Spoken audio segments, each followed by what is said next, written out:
DTV news కి స్వాగతం. ముందుగా బులెటిన్ లో హెడ్లైన్స్. హుస్నాబాద్ లో హమాలీ సంఘం భవన నిర్మాణానికి శంకుస్థాపన చేసిన మంత్రి పొన్నం ప్రభాకర్ గౌడ్. శాస్త్రోక్తంగా శ్రీకాళహస్తేశ్వరి అభిషేకం. స్వామివారి సేవలో తరించిన భక్తులు. ప్రయాణికులతో రద్దీగా మారిన సికింద్రాబాద్ రైల్వే స్టేషన్. సాధారణ ప్రయాణికులకు తప్పని కష్టాలు. చంద్రబాబుకు హిందువులంటే గౌరవం లేదు. తిరుమల ఘటనపై బాధ్యులను ముఖ్యమంత్రి కాపాడుతున్నారన్న మాజీ మంత్రి ఆర్కే రోజా. హుస్నాబాద్ మున్సిపాలిటీలోని 16వ వార్డులో 35 లక్షలతో మున్సిపల్ కాంప్లెక్స్ వద్ద హమాలీ సంఘం నిర్మాణానికి శంకుస్థాపన చేశారు మంత్రి పొన్నం ప్రభాకర్ గౌడ్. ఈ సందర్భంగా మంత్రి మాట్లాడుతూ 35 లక్షలతో హమాలీ భవన్ శంకుస్థాపన చేసుకున్నాం. అలాగే దీనిని ఇంకా అభివృద్ధి చేసే పూర్తి బాధ్యత నేను తీసుకుంటానని హామీ ఇచ్చారు పొన్నం ప్రభాకర్. హమాలీలు ఆరోగ్యంపై శ్రద్ధ తీసుకోవాలని, మున్సిపల్ కమిషనర్ అందరికీ హెల్త్ చెకప్ చేపించాలని, ఏ మందులు అవసరమున్నా ఫ్రీగా ఇప్పిస్తా అన్నారు. మీ పిల్లలను మంచిగా చదివించండి, అప్పుడే భవిష్యత్తు బాగుంటుందని తెలిపారు. సంక్రాంతి శుభాకాంక్షలు. సకినాలు చేసి ఉంటారు అందరు. ఈ రోజు ఇప్పుడు 35 లక్షలకు మనం ఫౌండేషన్ వేసుకున్నాం. నేను ఇప్పుడే చెప్తా ఉన్నా, మళ్ళీ మేము కంటే హామీ ఇస్తా ఉన్నా. ఇది స్లాబ్ పోసుకొని దానికి దీనికి మళ్ళా పైన మొత్తం దానికి దీనికి కలిపి స్లాబ్ పోసుకునే విధంగా నేను డబ్బులు ఇస్తా. స్లాబ్ కింద ఫ్లోరింగ్, ఇది ఓపెన్ హాల్ ఉంచుకోండి. పైకి మెట్లు ఇట్లనే ఉంటాయి, ఇంకా తీసుకుంటారా మీరు నిర్ణయం చేసుకొని వాళ్ళని అడిగి వాస్తు ప్రకారంగా మళ్ళీ అది ఇది కలిపి పైన కూడా మళ్ళీ మీకు శాంక్షన్ చేసే విధానం. అందరూ నేను అయ్యో అన్న హైదరాబాద్ ఇన్ఛార్జ్ మంత్రి ఇవన్నీ రేపు పొద్దున ఏంటంటే మళ్ళీ తప్పు ఎవరో ఒకరు విమర్శ చేయడానికి వస్తాయి. హైదరాబాద్ ఇన్ఛార్జ్ మంత్రి ఉన్నా, 2 శాఖలకు మంత్రి ఉన్నా, ఇంకెన్ని రాజకీయంగా కాంగ్రెస్ పార్టీ క్రియాశీల కార్యకర్త గాంధీ భవన్ పని ఉన్నా హుస్నాబాద్కు అత్యంత ప్రాధాన్యత. నేను చెప్పిన అప్పుడు రండి, నిన్న లేకున్నా నా దగ్గర క్యాంప్ హౌస్కి ఛాయ్ అయిపోమన్నా. మీరు ఎవరైనా వస్తే ఛాయ్ అయిపో చెప్పుని ఆ సంగతి చూస్తాం. కానీ నేను కూడా మీరు కనబడితే బాగున్నారా అని ఆగుతున్నా, మాట్లాడతా. ఎన్ని పనులున్నా మీకు ఎప్పుడు కూడా ఎక్కువ కూడా నన్ను కలవాలనుకొని కలవడంలో వాళ్ళని ఉంటే మొత్తం నియోజకవర్గంలో ఇక వాళ్ళు రాక వాళ్ళు వచ్చిన టైం నేను ఉండకపోతే నా దగ్గర ఇంటర్వ్యూలు లేవు, ఎవరో టైం తీసుకొని ఆపే టైం లేదు.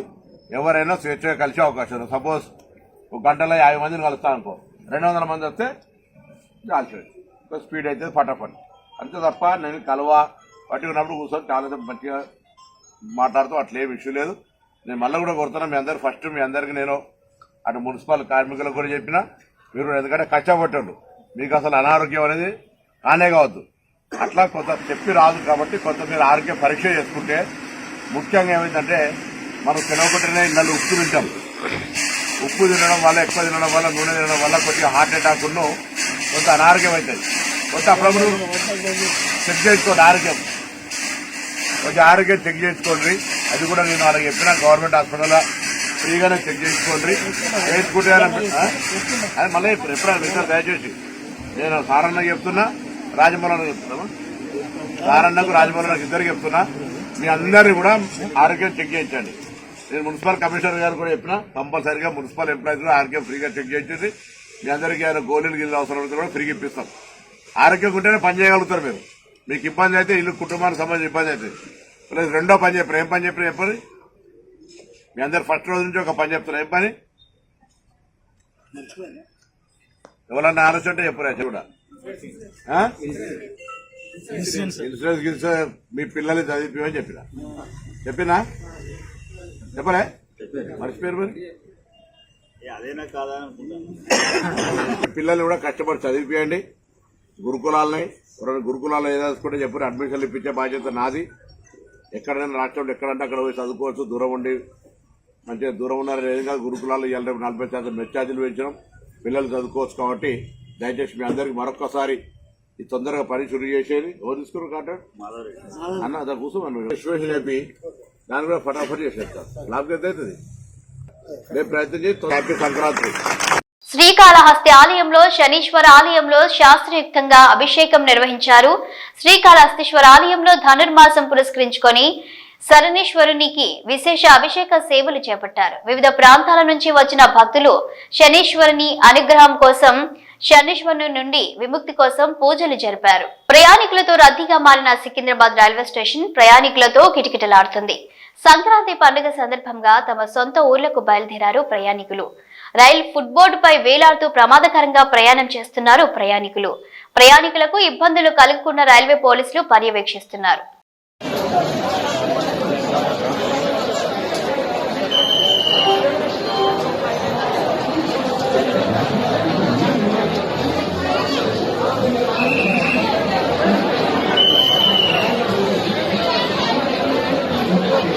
చంద్రబాబు ఏ ముహూర్తాన ముఖ్యమంత్రి అయ్యాడో ఆ క్షణం నుండి ఇలాంటి దురదృష్టకర సంఘటనలు చోటు చేసుకుంటున్నాయని, తిరుమలలో ఎప్పుడు ఇలాంటి దుర్ఘటన జరగలేదని, చంద్రబాబు అధికారం చేపట్టిన దగ్గర నుండి ఇలాంటి ఘటనలు చోటు చేసుకుంటున్నాయని విమర్శించారు మాజీ మంత్రి ఆర్కే రోజా. తన మనుషులని టీటీడీలో పెట్టుకుని ఈ రోజు 6 మృతికి కారణమయ్యాడని ఆరోపించారు రోజా. వారిని కాపాడాలని ప్రయత్నం చేస్తున్నప్పుడు తప్ప ఇంతవరకు ఒక్కరిపై కూడా కేసు పెట్టలేదని విమర్శించారు. హిందూ మనోభావాలను చంద్రబాబు గౌరవించడం లేదంటూ తీవ్రంగా విమర్శించారు రోజా. గమనించి అందరూ అసహించుకుంటున్నారని కూడా ఈ సందర్భంగా తెలియజేసుకుంటున్నా. ఎందుకంటే తిరుమలలో ఎప్పుడూ కూడా ఇలాంటి ఘోరమైన దుర్ఘటన జరగలేదు. చంద్రబాబు నాయుడు ఏ ముహూర్తాన ముఖ్యమంత్రి అయ్యాడో ఈ టీటీడీ అలాగే వెంకటేశ్వర స్వామి పరువు ప్రతిష్ట దిగజారిపోయేలాగా ప్రతి ఒక్క కార్యక్రమం చేయటం మనం కళ్ళారా చూస్తున్నాం. నిజంగా ఈరోజు ఎంత బాధాకరం అంటే ఈ చంద్రబాబు నాయుడు తన మనుషుల్ని టీటీడీలోను తిరుపతిలో పెట్టుకొని ఈరోజు 6 మందిని బలి తీసుకుంటే ఇంతవరకు ఒక్కరి మీద కూడా కేసు పెట్టలేదు. వాళ్ళని కాపాడాలన్న ప్రయత్నం చేస్తున్నాడు అంటే ఈయనకి హిందువులంటే గౌరవం లేదా? ఈయనకి భక్తులంటే గౌరవం లేదా? వాళ్ళ ప్రాణాలకి విలువ లేదా? ఎంత సిగ్గుచేటో ఒకసారి మీరు ఆలోచించండి. ఈరోజు చంద్రబాబు నాయుడు తనకి రోజు భజన చేసే నాయుడు గారినేమో టీటీడీ చైర్మన్ చేసుకున్నాడు. తన గత ఓఎస్డి వెంకయ్య చౌదరినేమో అడిషనల్ ఈఓగా పెట్టాడు. మళ్ళీ జేఈఓగా కూడా పోస్ట్ ఇచ్చాడు. జేఈఓ అనేది ఒక సీనియరు అనుభవం ఉన్న వ్యక్తికి ఇవ్వాల్సిన పోస్టుని ఏ అనుభవం లేనివాడు, భక్తి లేనివాడు, భక్తుల మీద ప్రేమ అభిమానం లేని వాడికి ఇచ్చాడు అంటే దానికి కారణం వెంకయ్య చౌదరి అవటమేనా అని నేను అడుగుతున్నా. ఇక ఎస్పీగా సుబ్బారాయుడు గారు తన దగ్గర సెక్యూరిటీ ఆఫీసర్గా పనిచేసిన వాడిని తిరుపతి తీసుకొచ్చి ఎస్పీగా పెట్టాడు. ఇలా నీకు సేవ చేసే వాళ్ళని పెట్టుకొని భక్తులకి సేవ చేయాలన్న ఆలోచన వాళ్ళకి లేకుండా చేసి ఈరోజు 6 మంది చనిపోవటానికి 60 మంది గాయపడటానికి కారణమైన వాళ్ళని ఇంతవరకు కేసు పెట్టకుండా కాపాడాలన్న ప్రయత్నం చేస్తుంటే చంద్రబాబు నాయుడిని ఏమనాలో ఒకసారి మీ అందరూ కూడా ఆలోచించుకోవాలి. ఎందుకంటే దీంట్లో వీళ్ళందరితో పాటు మొదటి ముద్దాయిగా చంద్రబాబు నాయుడు గారిని పెట్టాలి. ఎందుకంటే ఒక పక్క మోడీ గారి మీటింగ్ జరుగుతుంది, దానికి ఉన్న పోలీసులంతా అటుపోయారు. ఇక చిత్తూరు తిరుపతి జిల్లా పోలీసులనైనా ఈ టోకన్ల దగ్గర పెట్టి ఒక 3 రోజులు ముందుగానే టోకన్లు ఇచ్చి వాళ్ళకి సేఫ్టీగా పంపించుంటే ఈరోజు ఈ దుర్ఘటన జరిగి ఉండేది కాదు. కానీ 9వ తేదీ టోకన్లు ఇస్తామని చెప్పి అది 8వ తేదీ సాయంత్రానికే ప్రీపోన్ చేసి 6, 7, 8 చంద్రబాబు నాయుడు కుప్పంలో కూర్చొని ప్రోగ్రాం చేసుకుంటూ పోలీసుల్ని అధికారుల్ని తన చుట్టూ తిప్పుకొని వాళ్ళని పని చేయకుండా చేసి 6 మందిని చంపేసి ఇప్పుడు అధికారుల తప్పిదమంటే ఇది తప్పించుకోవడం కాదా? ఇది ముమ్మాటికి చంద్రబాబు నాయుడు ఆయన ప్రభుత్వం చేసిన హత్యే. ఆయన ఏం ప్రోగ్రాం చేశారో మీ అందరికీ తెలుసా? ఒకసారి చూడండి. 6, 7, 8వ తేదీ చేసిన ప్రోగ్రాంలు స్వర్ణ కుప్పం అంట, కుప్పం విజన్ 2029 అంట. 30 ఏళ్లకు పైగా కుప్పానికి ఎమ్మెల్యేగా ఉన్నావు, మూడు సార్లు ఆల్రెడీ ముఖ్యమంత్రిగా చేశావు. అప్పుడు చేయలేని స్వర్ణ కుప్పం ఇప్పుడు చేస్తానని ఇలాంటి ఒక క్రూషియల్ టైంలో పెట్టి నీ సెల్ఫ్ డబ్బా నీ భజన నువ్వు చేసుకోవడానికి 6 మందిని చంపేసి 60 మందిని గాయాల పాలు చేసి మళ్ళీ కళ్ళబొల్లి మాటలు ఎంతవరకు మాట్లాడటం సమంజసం? పిఠాపురం నియోజకవర్గం కుమరపురంలో మినీ గోకులాన్ని ప్రారంభించారు రాష్ట్ర ఉప ముఖ్యమంత్రి పంచాయతీరాజ్ గ్రామీణ అభివృద్ధి శాఖల మంత్రి పవన్ కళ్యాణ్. శ్రీకృష్ణుడి ఆలయం వద్ద నిర్మించిన ఈ గోకులాన్ని ప్రారంభించి రైతు శ్రీ యాదవ్ నాగేశ్వరరావుకి అందజేశారు. మహాత్మా గాంధీ జాతీయ గ్రామీణ ఉపాధి హామీ నిధులతో 1.85 లక్షల వ్యయంతో దీన్ని నిర్మించారు. మినీ గోకులాన్ని ప్రారంభించి 4 గోవులను రైతుకి అందజేశారు. కరీంనగర్ పార్లమెంటు పరిధిలోని పలు రైల్వే ప్రాజెక్టుల పనులను పర్యవేక్షించడం జరిగిందని అన్నారు కరీంనగర్ ఎంపీ కేంద్ర మంత్రి బండి సంజయ్. కరీంనగర్ ఆర్ఓబి, ఉప్పల్ ఆర్ఓబిలతో పాటు ఇతర రైల్వే పనుల పురోగతిని సమీక్షించడం జరిగిందన్నారు. కరీంనగర్ ఆర్ఓబి పనులు పూర్తిగా కేంద్ర ప్రభుత్వ నిధులతో 154 కోట్ల రూపాయల వ్యయంతో జరుగుతున్నాయని, అలాగే రాష్ట్ర ప్రభుత్వం చేపట్టాల్సిన భూసేకరణ పనులు ఆలస్యం అవుతుండటంతో ఈ పనుల్లో జాప్యం జరుగుతుందన్నారు. త్వరగా ఈ పనులు పూర్తి చేయాలని, అలాగే ఉప్పల్ ఆర్ఓబిని 3 నెలల్లో అందుబాటులోకి తేవాలని అధికారులకు సూచించడం జరిగిందని తెలిపారు బండి సంజయ్.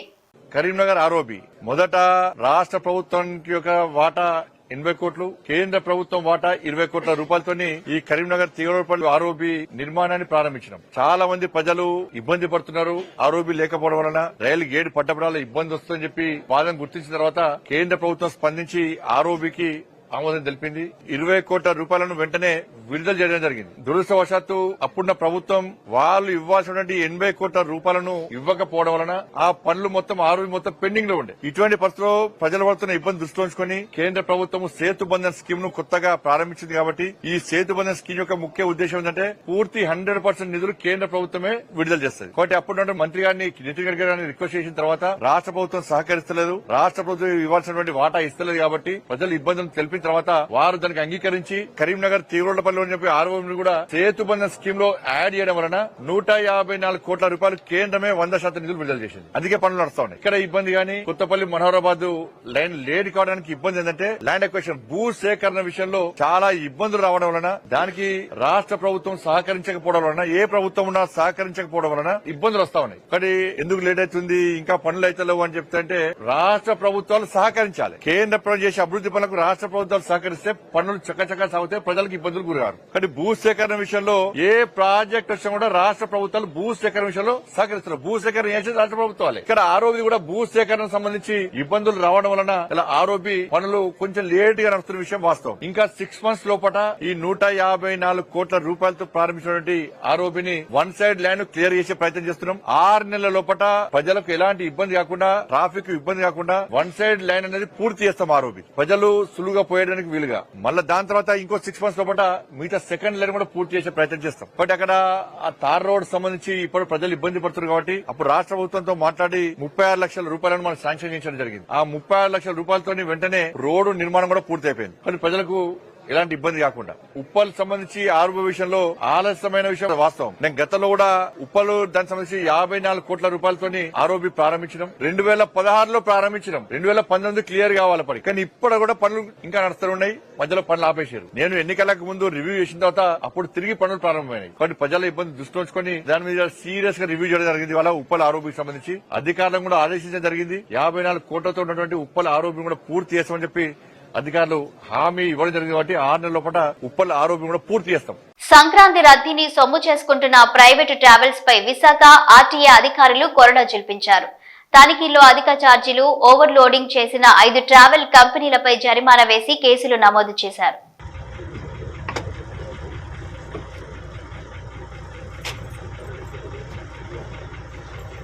సంతానం లేని మహిళలను గర్భవతులను చేయండి, 13 లక్షలు అందుకోండి. ఈ ప్రకటన చూసి ఇదేదో బాగుందని వెళ్లిన వారు నిలువునా మోసపోయారు. బీహార్లోని నవాడా జిల్లాలో బయటపడిన ఈ స్కామ్ కలకలం రేపింది.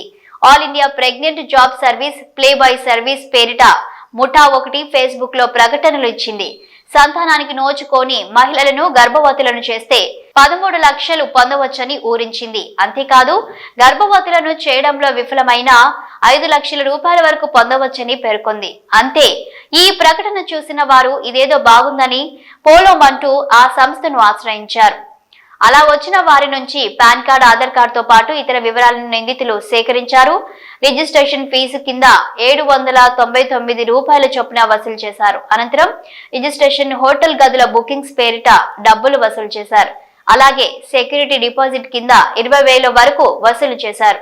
డబ్బులు ఇచ్చేందుకు బాధితులు నిరాకరిస్తే బ్లాక్మెయిల్ చేసేవారు. ఇలా బాధితుల నుంచి పెద్ద మొత్తంలో వసూలు చేశారు. ఈ ముఠా వ్యవహారంపై అనుమానంతో కొందరు ఫిర్యాదు చేయడంతో కేసు నమోదు చేసుకున్న పోలీసులు రంగంలోకి దిగారు.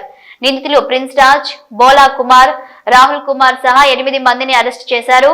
వారి నుంచి 6 మొబైల్ ఫోన్లు స్వాధీనం చేసుకున్నారు.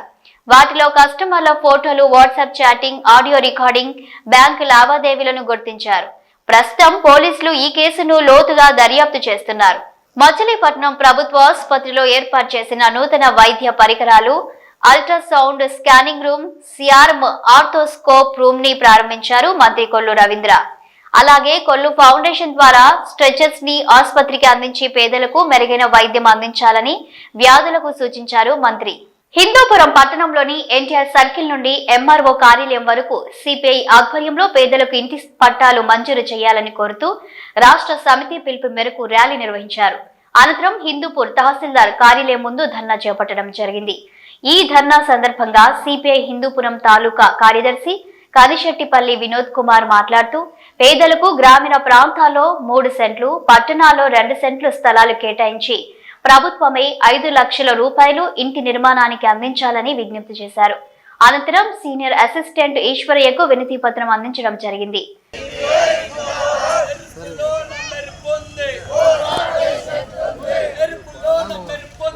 ఎంఆర్ఓ కార్యాలయంలో కూడా దీనికి సంబంధించి వినతి పత్రాలు ఇవ్వడం జరిగింది.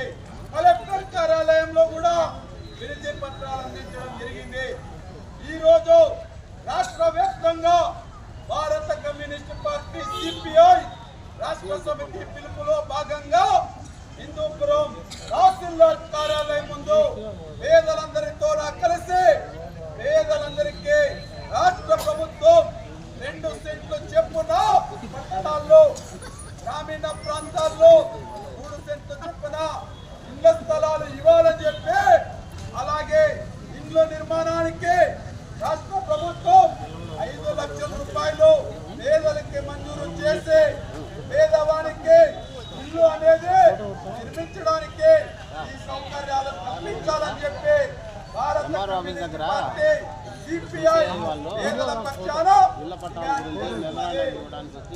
వెంటనే అధికారులు స్పందించి పేదలకు న్యాయం చేయాల్సినటువంటి అవసరం ఎంతైనా ఉన్నదని చెప్పి ఇటీవల ఎక్సైజ్ అధికారులపై BC political JAC chairman Rachala Yugandhar Goud చేసిన అవినీతి ఆరోపణలపై ఎక్సైజ్ శాఖ విచారణ కమిటీ వేసింది.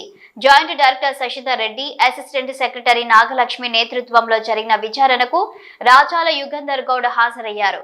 హైదరాబాద్ నాంపల్లిలోని ఆబ్కారీ శాఖ కార్యాలయంలో కమిటీ ముందు విచారణకు హాజరైన అనంతరం రాచాల మాట్లాడుతూ ఎక్సైజ్ కార్యాలయంలో office superintendent Syed Omar Ali, Wanaparthy excise superintendent గా పనిచేసిన ప్రభు వినయ్లపై తాను చేసిన ఫిర్యాదులపై విచారణ జరిగినట్లు తెలిపారు.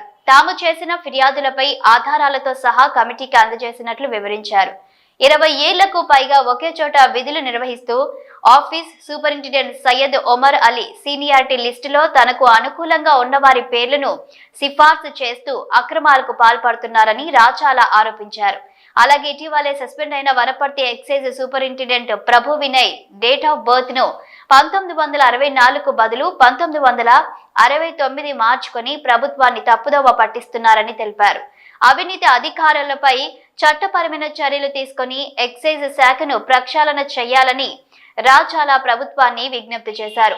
ఫిబ్రవరి 15న తదుపరి విచారణను హాజరు కావాలని అధికారులు కోరినట్లు రాచాల వివరించారు. వనపర్తి ఎక్సైజ్ సూపరింటెండెంట్ గా పనిచేసినటువంటి ప్రభు వినయ్ గారిపై మరియు ఈ కమిషనర్ ఆఫీస్లో ఆఫీస్ సూపరింటెండెంట్ గా పనిచేస్తున్న సయ్యద్ ఉమర్ అలీపై బీసీ పొలిటికల్ చేసిన ఆరోపణలపై మా ఫిర్యాదుపై స్పందించిన ఎక్సైజ్ శాఖ నేడు ఒక కమిటీ ఎంక్వైరీ జరిగింది.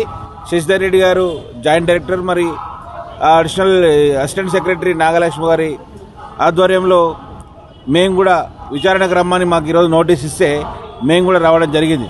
మా దగ్గర ఉన్న ఎవిడెన్స్ అన్నీ కూడా, అంటే Prabhu Vinay Kumar date of birth మార్చింటూ సర్వీస్ రిజిస్టర్ అని మేము చేసినామో దానికి సంబంధించిన డాక్యుమెంట్లు అన్నీ కూడా మేము ప్రొవైడ్ చేయడం జరిగింది. మరికొన్ని డాక్యుమెంట్లు కూడా ప్రొవైడ్ చేయాల్సి ఉంది. మళ్ళీ నెక్స్ట్ విచారణ కూడా ఫిబ్రవరి 10వ తేదీ 15వ తేదీకి ఈరోజు అధికారులు నిర్ణయించారు. మరి ఈ సదనంలో కూడా చెప్తా ఉన్నాం, మేము చేసిన ఆరోపణలు కట్టుబడినాము.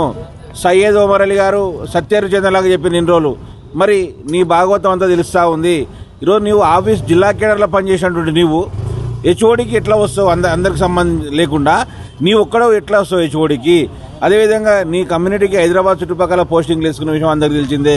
ఈరోజు అనేక అవకతవకలకు ఈరోజు ప్రభు వినయ్ డేట్ ఆఫ్ బర్త్ మార్చింది కూడా సయ్యద్ ఒమర్ అలీ అని చెప్పి ఈ సందర్భంగా చెప్తా ఉన్నాం. మేము కూడా అధికారులకు అదే ఈరోజు డాక్యుమెంట్తో సహా అంటే ఎవిడెన్స్తో సహా కూడా ఇవ్వడం జరిగింది.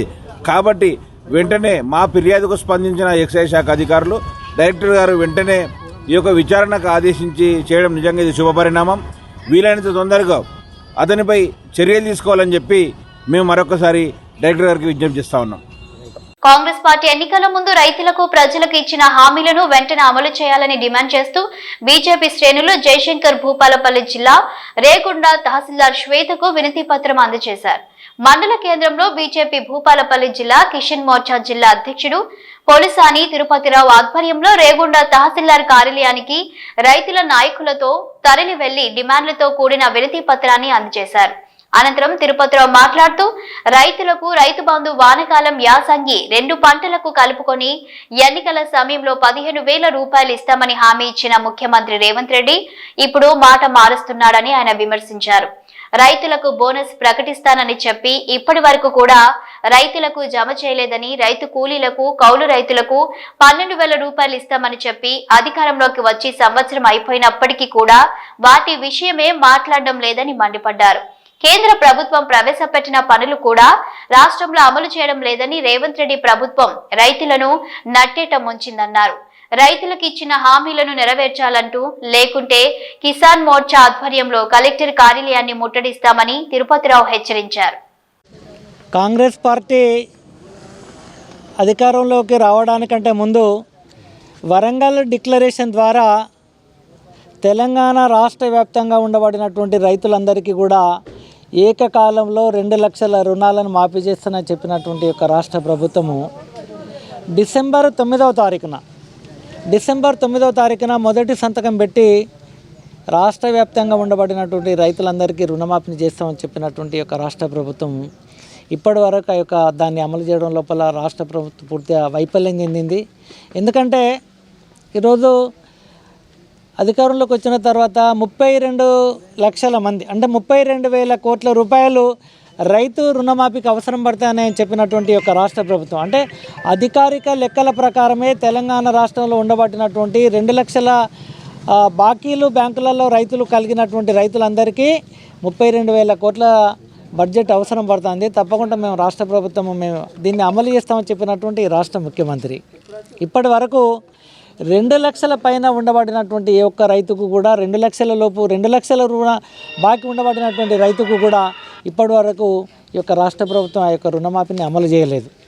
మరి 32,000 కోట్ల రూపాయల బడ్జెట్లో ఈరోజు రాష్ట్ర ప్రభుత్వం కేవలము 23,700 కోట్ల రూపాయలను మాత్రమే ఈరోజు ఈ యొక్క రాష్ట్ర ప్రభుత్వం రుణాలను మాఫీ చేసింది. అంటే 42 లక్షల మంది రైతులుంటే ఇప్పటి వరకు 23 లక్షల సుమారుగా 50,000 మందికి మాత్రమే రుణమాఫీ జరిగింది. దీన్ని తప్పకుండా 2 లక్షల పైన నిబంధన ఏదైతే ఉందో దానికి సంబంధం లేకుండా బేషరతుగా ఈ యొక్క రాష్ట్ర ప్రభుత్వం మొండి వైఖరి విడనాడి రైతులకు రుణమాఫీ చేయాలి.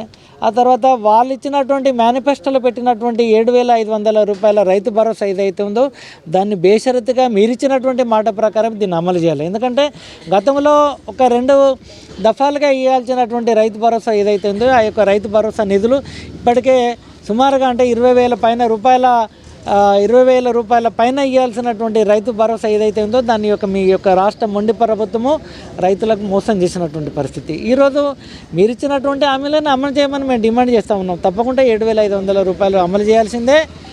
మీరు కౌలు రైతులకు కూడా రైతు భరోసాను వర్తింపజేస్తూ ఉన్నారు. కూలీలకు కూడా ఏదైతే 12,000 రూపాయలు అమలు చేస్తూ ఉన్నారు. తెలంగాణ రాష్ట్ర ప్రభుత్వం ఏదైతే ప్రధానమంత్రి ఫసల్ బీమా యోజన ఏదైతే ఉందో రైతులకు అనేక విపత్తుల ద్వారా మరి నష్టం జరిగి పంట నష్టపోయినటువంటి రైతులకు ప్రధానమంత్రి ఫసల్ బీమా యోజన ఏదైతే ఉందో దాన్ని మరి కేంద్ర ప్రభుత్వము చాలా ప్రతిష్టాత్మకంగా దేశవ్యాప్తంగా అమలు చేస్తున్నటువంటి పరిస్థితి ఈరోజు దేశంలో అమలవుతూ ఉంది. కానీ ఒక రాష్ట్ర ప్రభుత్వం అధికారంలోకి వచ్చి 1 సంవత్సర కాలం గడిచినప్పటికీ కూడా ఈ యొక్క రాష్ట్ర ప్రభుత్వం కేంద్ర ప్రభుత్వానికి ఎక్కడ మంచి పేరు వస్తుంది అన్నటువంటి ఒక దుర్మార్గమైనటువంటి ఆలోచనతోటి మరి ప్రధానమంత్రి ఫసల్ బీమా యోజన యొక్క పథకాన్ని అమలు చేస్తలేదు. దీన్ని కూడా వెంటనే అమలు చేయాలని చెప్పి మేము భారతీయ జనతా పార్టీ కిసాన్ మోర్చా ద్వారా భారతీయ కిసాన్ మోర్చా మరి ఏదైతే ఉందో రాష్ట్ర మా అధ్యక్షులు ఇచ్చినటువంటి పిలుపు మేరకు మేము రైతుల పక్షాన తప్పకుండా డిమాండ్ చేస్తూ ఉన్నాం. ఈ యొక్క ఇచ్చినటువంటి హామీలను అమలు చేయకపోతే తప్పకుండా గ్రామాల వారీగా రైతు రుణమాఫీ కానటువంటి రైతులను అందరినీ సేకరించి తప్పకుండా మరి ఆందోళన చేస్తూ ఉన్నటువంటి విషయాన్ని రాష్ట్ర ప్రభుత్వం పక్షాన మేము డిమాండ్ చేస్తూ ఉన్నాం. ఇవి bulletin updates. Keep watching news.